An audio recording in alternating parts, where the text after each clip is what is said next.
You don't need to figure it all out. You just need to have, look it, men have developed a lot of different verbal skills that women haven't because you haven't had to. There's no need for you to have a conversational ability. And when you do have conversational ability, you force it on guys because you know that most women don't. So you kind of just fly over a guy like a big goddamn hawk and make a guy. I'm sorry. Listen. I force conversation on people.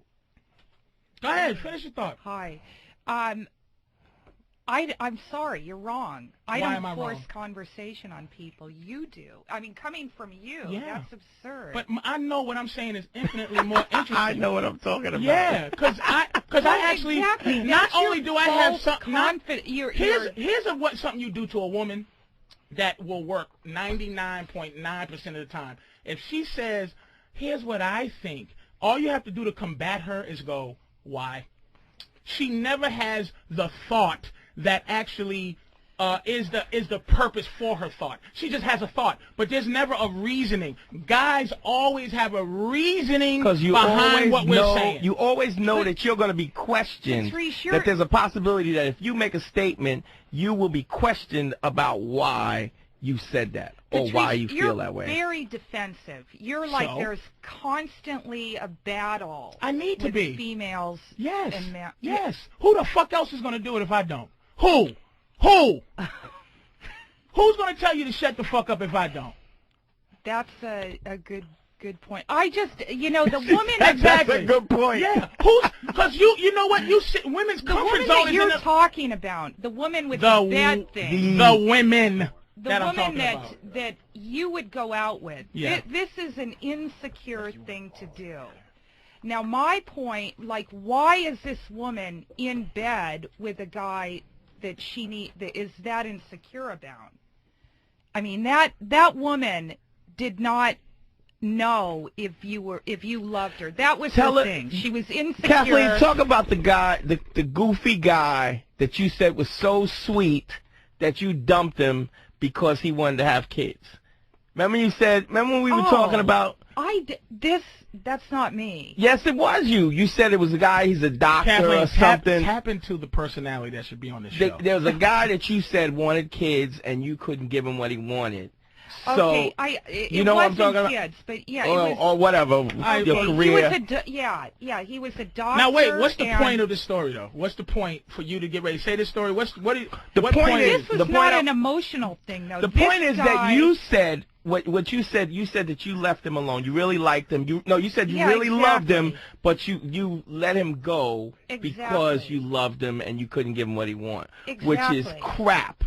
Bottom line is, if you love somebody, you're willing to give... Wait, but let her tell the story, though, Dante. Let her tell the story. It's a very basic thing. We were together. What he really wanted was, to be married and have a different kind of life than when I was leading. He's like a doctor, gets up at 6. Mm-hmm. I'm running around doing comedy.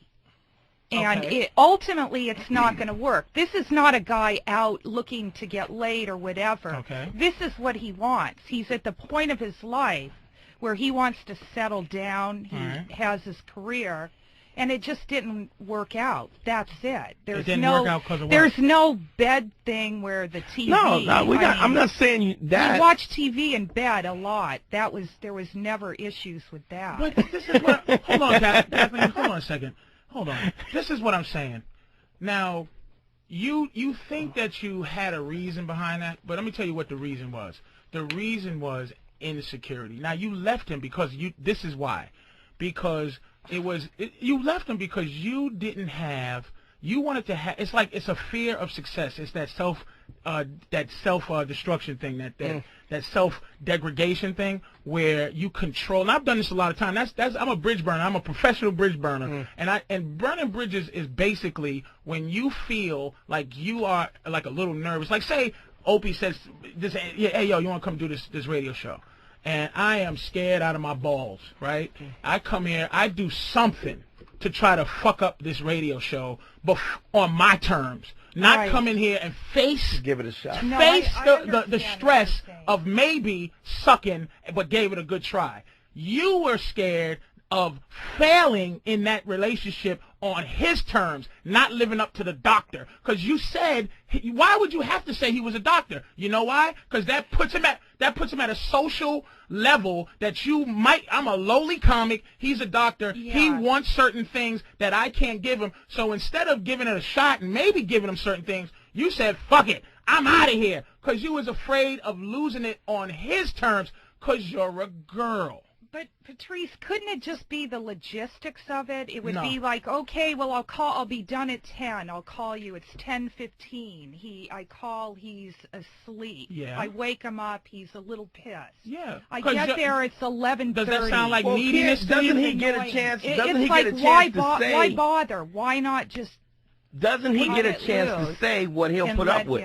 Like, if you give it a shot and you give all you could give, doesn't he get a chance to say what is enough or what's not enough? But you made the decision for him.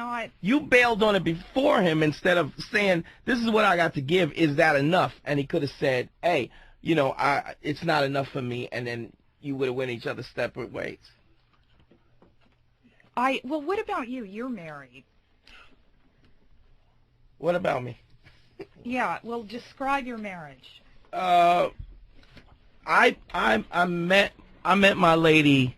I was a male stripper for 11 years. I met People don't, that's one of his lies. That's one of the 40 lines. I met her. And wait, you have to let him know. Not only was you a male stripper, he was the male stripper of this fucking in the tri-state region. And don't forget.